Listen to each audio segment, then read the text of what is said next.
12 activists in the Californian city of El Cajon have been detained after they were caught trying to feed homeless people in a park. According to current legislation, it is illegal to share food in public places. The detention was caught on camera. This park is part of city property, so you're not allowed to food share. You guys continue. No, we are allowed to. Just so you guys know, if you guys end up homeless, we'll feed you too. Now, the ban on public food sharing in El Cajon was introduced back in October last year as a precaution against an outbreak of infectious hepatitis A. The penalty for breaking the law can be up to a $1,000 fine or even a 6-month jail term. Well, we talked to activists who were caught by police. They claim the legislation actually has the opposite effect of what it's meant to do.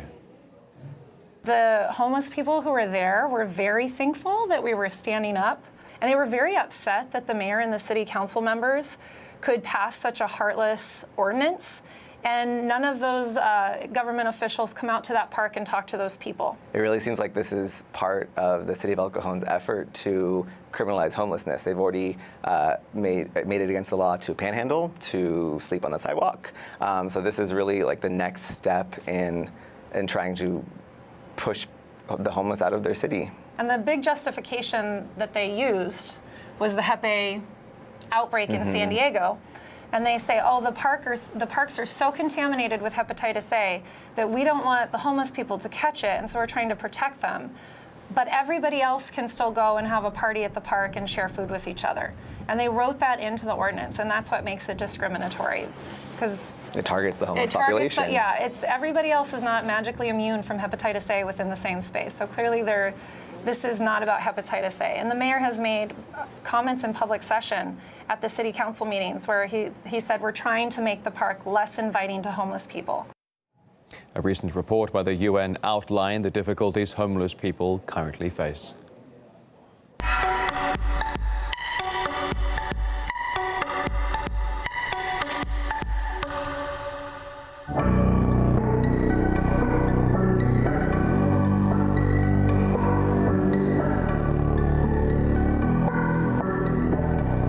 We see an average of 700 to 800 people every single day. Congress has reached an agreement on tax legislation that will deliver more jobs, higher wages, and massive tax relief.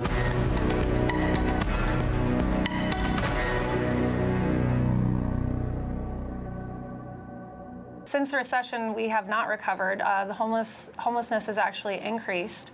There's a problem with high property values. Airbnb is buying up local properties and evicting the tenants. The mayor of El Cajon would like everyone to think that all homeless people are drug addicts, and that is absolutely not the case. We have a very high percentage of our homeless are veterans. We have a high percentage of people who are working. And this growing criminalization of people who are poor and powerless really is also a bigger problem with the mass incarceration that happens in our country, where we have for-profit prisons with companies making money off of jailing people.